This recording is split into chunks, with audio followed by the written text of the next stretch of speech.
आज जो हमारे यहाँ पर गेस्ट हैं अभी बैक स्टेज पर, उनका अपना एक यूट्यूब चैनल है विल पावर स्टार के नाम से। वो मोटिवेशनल वीडियोस बनाते हैं, उनके 24 लाख से ज्यादा सब्सक्राइबर्स हैं। उसके अलावा वो एक बहुत ही सक्सेसफुल एंटरप्रेन्योर भी है। Let's give an energetic and warm welcome to the one and only Mangesh Shinde.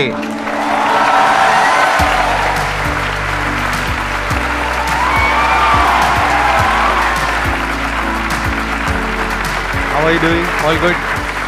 आइए, बैठिए। आप थोड़ा सा बताइए, वैसे आपने कब ये अपना YouTube का जर्नी शुरू किया और उसके बाद में अभी आप क्या क्या कर रहे हो? सो सर, मैंने YouTube का जर्नी जो है वो 2016 से स्टार्ट किया। मैंने पहले एक YouTube चैनल बनाया था, बट उसमें 150 के आसपास मैंने वीडियोस वगैरह अपलोड कर दिए, बट कुछ कॉपीराइट क्लेम की वजह से वो पूरा चैनल डिलीट हो गया और उस टाइम पे पता भी नहीं था कि चैनल रिकवर कैसे करते हैं। तो 2017 में वापस से मैंने YouTube चैनल स्टार्ट किया और उसको ग्रो करते गया धीरे धीरे। बट विद दैट मैं कुछ स्टार्टअप वगैरह भी कर रहा था। तो उस टाइम पे मैं कुछ इंजीनियरिंग के 3rd ईयर में था और इंजीनियरिंग के 4th ईयर में आते वक्त मेरे ऑलमोस्ट 5 स्टार्टअप्स फेल हो चुके थे। तो उससे बहुत कुछ सीखने को मिला और उसके बाद फिर जॉब वगैरह करने लगा। जॉब में बहुत सारी चीज़ें सीखी, लेकिन एक माइंड स्टेबल नहीं हो रहा था, कुछ तो अलग करना था। तो सोचा कि यार अब मैं यूट्यूब चैनल कर रहा हूँ और उस टाइम पे मेरी एक हैबिट थी कि मैं अगर लोगों से बात कर रहा हूँ तो उनके जो भी इश्यूज़ है मैं उसको रिजॉल्व कर पाता था, उनको एक बेटर सोल्यूशन दे पाता था। तो सोचा यार चलो इसके ऊपर ही कुछ किया जाए और यूट्यूब चैनल के ऊपर भी ऐसी कुछ चीज़ें स्टार्ट की और वो चीज़ें वायरल होने लगी। मिलियंस में व्यूज़ आते थे और जैसे ही व्यूज़ आते थे तो मुझे कुछ ब्रांड से अप्रोच आया कि सर मुझे आपके इस पर्टिकुलर यूट्यूब चैनल पे कुछ ब्रांड प्रमोशन करना है। मैंने ब्रांड प्रमोशन के लिए ओके किया। उन्होंने पूछा कि आपका क्या मतलब क्या प्राइस चार्ज करोगे आप। तो मैंने सोचा कि यार चलो बहुत ज़्यादा अमाउंट बोल देता हूँ। तो मैंने उनको बोला कि मैं 4,000 रुपये लूँगा। और ये कब की बात थी? 2017 ये की? 2019 की बात है। 2019 में? जी। तो मैंने उनको बोला कि मैं 4,000 रुपये लूँगा। उनका तुरंत मुझे कॉल आया कि sir we are giving you 40,000 in advance for the next 10 videos. मुझे लगा फिर यहाँ पे कुछ तो गड़बड़ है। तो मैंने फिर रिसर्च वगैरह किया तो मुझे पता चला कि बॉस एक वीडियो का प्राइस ही मेरा 50,000 जा रहा है और ये लोग मुझे 4,000 में लॉक कर रहे थे। तो उसके बाद मुझे पता चला कि यार ऐसे बहुत सारे क्रिएटर्स के साथ होता है जिनको चीज़ें नहीं पता है। ठीक है, मैं तो Tier 1 सिटी से हूँ, लेकिन अपार्ट फ्रॉम दैट बहुत सारे ऐसे लोग हैं जो कि Tier 2 Tier 3 सिटीज़ से है, उनको ब्रांड प्रमोशन क्या होता है वो भी नहीं पता। तो Tier 3 सिटीज़ के लोगों के लिए भी हम लोग वहाँ पे कुछ कर सकते हैं, ऐसे ब्रांड्स हम लोग लेके जा सकते हैं उनके लिए। तो एडसेंस से उनको जो एक रेवेन्यू मिलता है, अपार्ट फ्रॉम दैट उनके लिए एक साइड सपोर्ट हो जाएगा जो उनके कंटेंट को इम्प्रूव करने के लिए या फिर उनके क्वालिटी को इम्प्रूव करने के लिए हेल्प करेगा। So we started the company Will Star Media. तो उसके बाद फिर हम लोगों ने क्रिएटर्स के साथ काम करना स्टार्ट किया and today we have worked with 5,000 creators all over the India till date. आपकी टोटल रेवेन्यूज आप थोड़ा शेयर करना चाहेंगे कि जो आपका ये जो वेंचर है विल स्टार मीडिया, इसकी टोटल एनुअल रेवेन्यूज कितनी है? अभी इस साल हम लोग क्रॉस कर लेंगे ऑलमोस्ट 10 करोड़ का रेवेन्यू। 10 करोड़ का आप रेवेन्यू क्रॉस करेंगे? तो मुझे ये पूछना है कि आपने 5 स्टार्टअप किए थे, तो उसका क्या मतलब मोटिवेशन क्या था कि आपने उसको एक और स्टार्टअप स्टार्ट करा जो आप सक्सेसफुली हो चुका है? मैंने बहुत सारी चीज़ें स्टार्ट की थी, मतलब ट्रेडिशनल से लेके टेक तक। तो मोटिवेशन तो ऐसा था कि कुछ तो अलग करना है, कोई तो प्रॉब्लम सॉल्व करनी है। तो उसी प्रॉब्लम को सॉल्व करने के लिए मैं अलग अलग चीज़ें ट्राई कर रहा था और अलग अलग चीज़ें फेल हो रही थी। बट जब ये YouTube का चीज़ मुझे मिला तो ऑटोमेटिकली मुझे बहुत बड़ा प्रॉब्लम और बहुत बड़ा लूप होल वहाँ पे मिला। And business is all about loopholes and the issue you are solving. जितना बड़ा इशू उतना बड़ा बिजनेस। तो वो इशू मुझे मिला और उसी इशू को मैंने एज अ बिजनेस बना दिया। मतलब इन्होंने खुद एक प्रॉब्लम को फेस किया।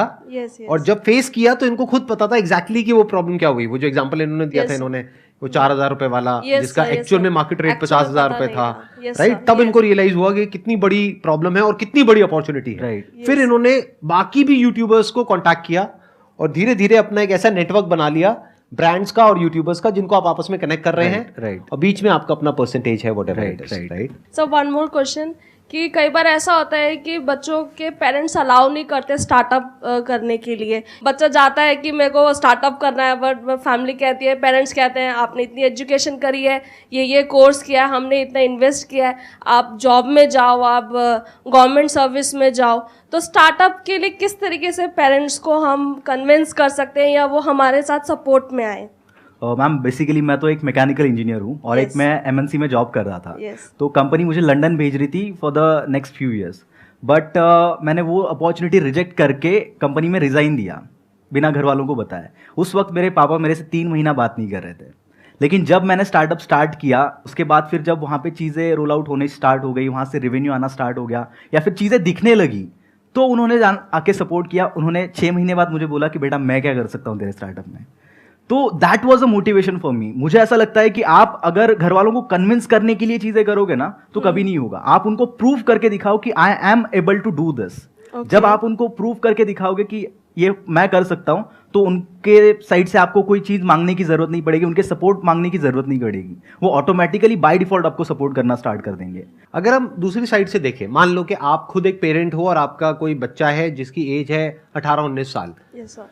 तो आप क्या चाहोगे अंदर से डीप विद इन कि उसका अपना स्टार्टअप सक्सेसफुल हो जाए और एक बहुत बड़ी कंपनी खड़ी हो जाए जहां पे मिलियंस ऑफ डॉलर्स हो, या फिर वो एक जॉब करे 20-30 हजार रुपए महीने की? आप क्या चाहोगे अंदर से? ऑब्वियसली कि वो अच्छे से स्टार्टअप करे, सक्सेसफुल हो जाए और मिलियन और बिलियन अर्न करे। आप बोल तो रहे हो कि पेरेंट्स ऐसा वैसा वैसा, जब हम खुद पेरेंट बन जाएंगे तो हम खुद भी बच्चों को वही बोलेंगे। तो अब इसका सोल्यूशन क्या है अगर आप पेरेंट हो तो? क्योंकि मेरे जो सेशंस है वो हर कोई देखता है, बच्चे भी देखते हैं, बड़े भी देखते हैं, कि अगर आप पेरेंट हो, मैं दोनों के एंगल से बता देता हूं इसका सोल्यूशन क्या है। तो अगर आप एक पेरेंट हो, आपको क्या करना है, वर्स्ट केस सिनेरियो देखो और बेस्ट केस सिनेरियो देखो। मान लो मेरी कैपेबिलिटी है 1 लाख रुपए तक का रिस्क लेने की, वो मैं उठा करके बच्चे को दे सकता हूं और बोल सकता हूं अब ये 1 लाख रुपए है, अब इसमें तुझे पढ़ाई करनी है पढ़ाई कर, बिजनेस करना है बिजनेस कर, इसको उड़ा देना है उड़ा दे, तेरी लाइफ है, इसके आगे मेरे से कुछ भी एक्सपेक्ट मत करियो क्योंकि मेरे पास में है ही नहीं तेरे को देने के लिए। क्लियर लाइन ड्रॉ करनी होगी, तब उसके अंदर भी सीरियसनेस आएगी। फिर उसके अंदर से ये आएगा कि अब मैं करूं या नहीं करूं।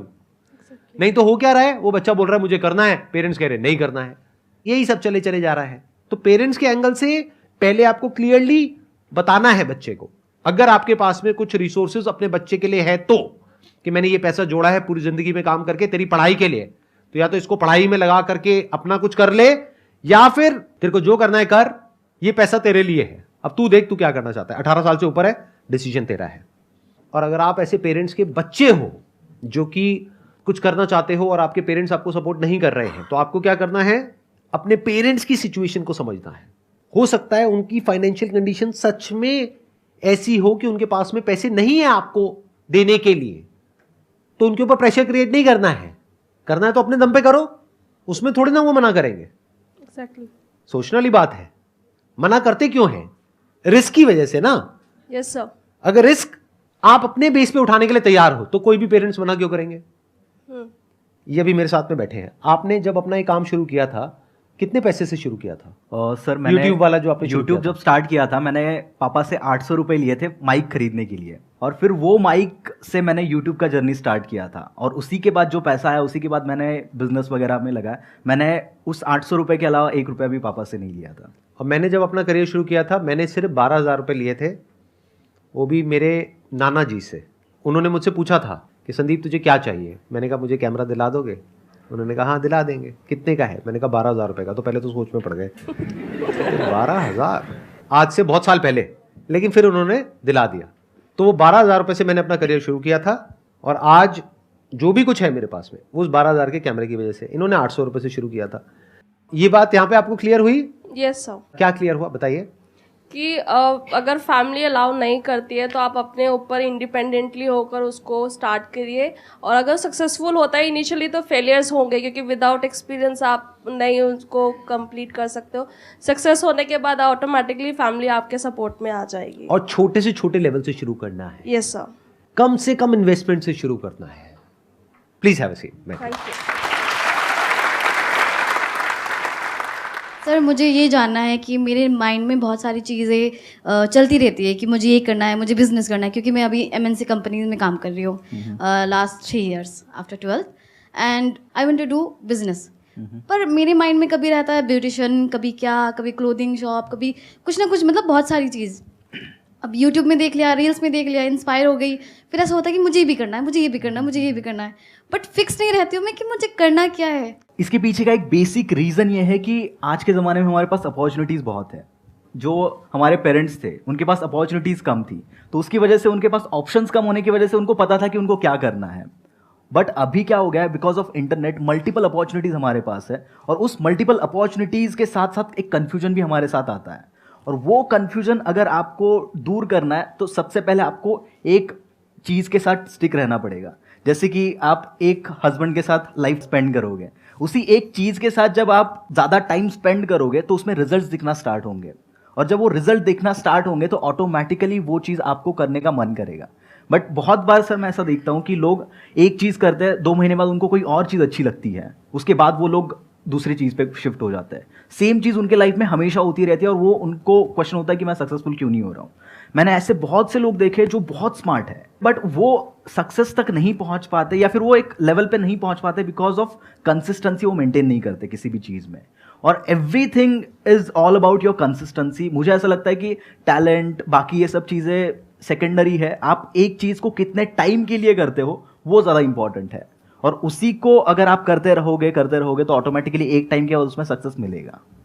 अगर आप अपने बेस पे कुछ करना चाहते हो ना, जैसे यू आर सेइंग कि you are working in an MNC and you have a stable job, right? तो अगर आप अपने बेस पे कुछ करना चाहते हो, कुछ भी काम, कैसा भी काम, कोई भी स्टार्टअप या कोई भी आइडिया, किसी के ऊपर भी आप काम करना चाहते हो, तो आपके अंदर एक क्वालिटी होनी चाहिए। ये आपको अंदर की बात बता रहा हूँ, एंटरप्रेन्योर्स के जो माइंड की बात एक एंटरप्रेन्योर ही समझता है, बाकी लोग नहीं समझते हैं। बहुत बड़ा सीक्रेट है ये। आपके अंदर एक ऐसी क्वालिटी होनी चाहिए कि आप अपने आप को इमेजिन कर सको क्लियरली कि 2 years, 3 years, 5 years down the line जो लोग उस फील्ड में सक्सेसफुल हैं, क्या आप अपने आप को वहां पर देखते हो? तो ये क्वालिटी चाहिए होती है। जैसे जब भी कोई बिजनेस करने के बारे में मैंने सोचा पास्ट में, या आज भी अगर कोई आइडिया आता है, तो उसको करने से पहले ही मेरे माइंड में क्लियर हो जाता था कि अच्छा इसको ऐसा किया जा सकता है, कि this is the broader vision, कि ये इतना बड़ा हो सकता है। तो जो मोटिवेशन है वो भी फिर बहुत बड़े लेवल का आता है। अब ये बड़ी विजन कहां से आती है? जब आपका दिमाग खुला होता है। हम सबका दिमाग बंद है बाय डिफॉल्ट, हमें पता ही नहीं है दुनिया में हो क्या रहा है। तो वंस यू सी कि दुनिया में क्या क्या हो रहा है, लोग क्या क्या कर रहे हैं, किस किस तरीके से कर रहे हैं, तब उसमें से कुछ लोगों को देख करके लगेगा कि ये तो मेरे बस का नहीं है। दूसरी तरफ से आप देखोगे अच्छा ये कुछ लोग हैं जो कुछ ऐसा कर रहे हैं, और आप कहोगे ये तो मैं कर सकता हूं, ये तो मैं कर सकती हूं, ये तो मैं सीख लूंगा। मतलब अंदर से आया ना, एक तरफ से आया अंदर से कि हां ये पॉसिबल है, एक तरफ से आया कि नहीं ये पॉसिबल नहीं है। तो पहले तो नहीं को काट दो, जो पहले ही आ रहा है कि पॉसिबल नहीं है उसमें टाइम क्यों खराब करना है।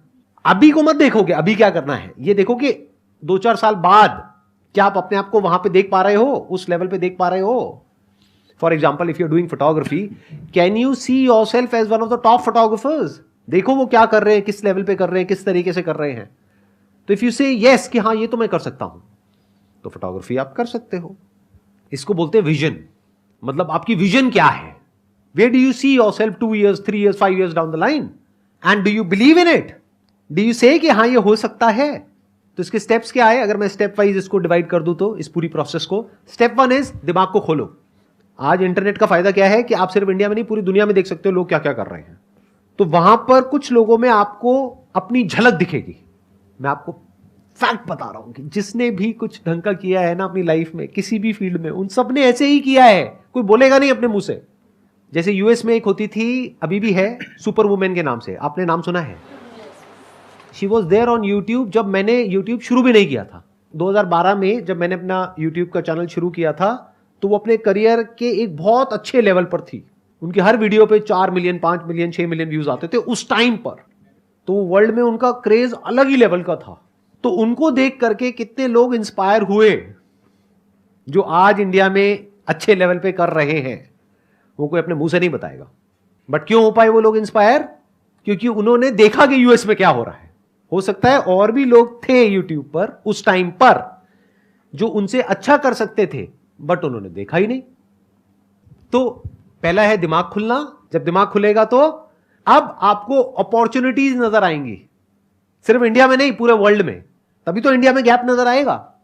अगर आप इंडिया में ही देख रहे हो, और इंडिया में जो देख रहे हो वो करने वाले पहले ही लाखों बंदे हैं, लाइन में लगे हुए हैं, और आप भी जाकर के 1 लाख के पीछे लाइन में जाकर के खड़े हो गए हो, मुझे भी यही करना है, और वैसे ही कर रहे हो जैसे लाख लोग कर रहे हैं, तो सक्सेस क्या मिलेगी आपको?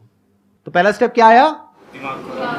दूसरा स्टेप क्या है कि आपके अंदर से आएगा कि ये पॉसिबल है आपके लिए या नहीं है। तो अगर आपको दिखा आपके लिए पॉसिबल है, तो अब आपको उसकी तरफ पहला स्टेप उठाना है, छोटे से छोटे लेवल पर, और फिर देखना है कि एक्चुअल में क्या निकल करके आ रहा है।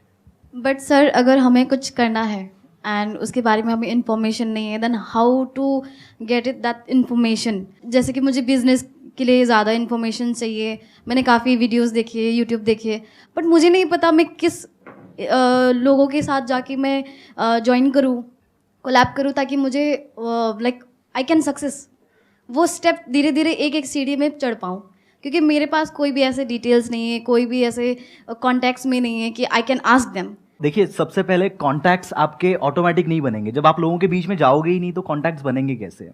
पहले तो आपको, और जब तक आप गिरोगे नहीं तब तक आपको समझ में नहीं आएगा कि आपको करना क्या है।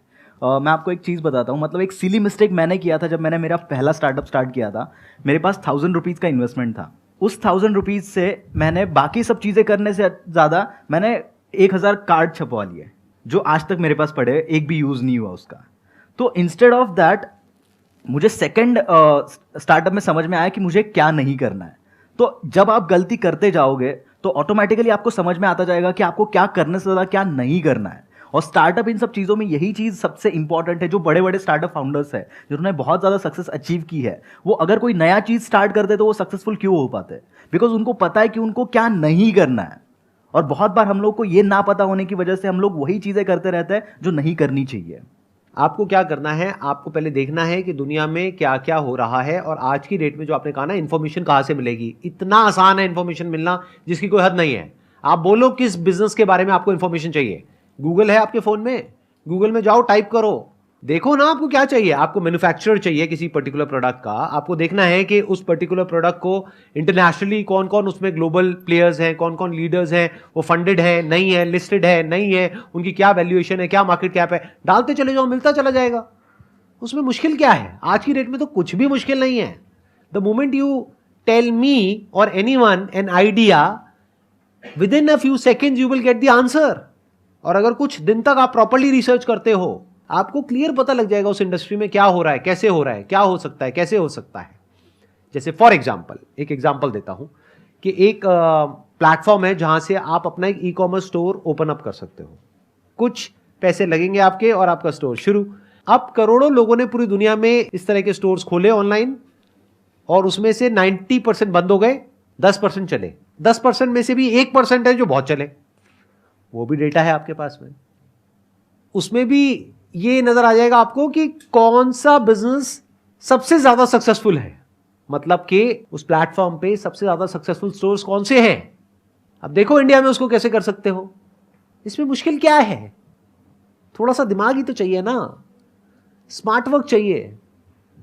यानी कि अगर आपको क्लियरली नजर आ जाए कि इस पाथ पे चलने के बाद में 99% चांसेस है कि आप सक्सेसफुल हो जाओगे, अगर सही से करते हो तो अब क्या फिगर आउट करना रह गया? ये तो क्लियर हो गया क्या करना है, अब सिर्फ ये रह गया कि कैसे करना है, वो सीखना है।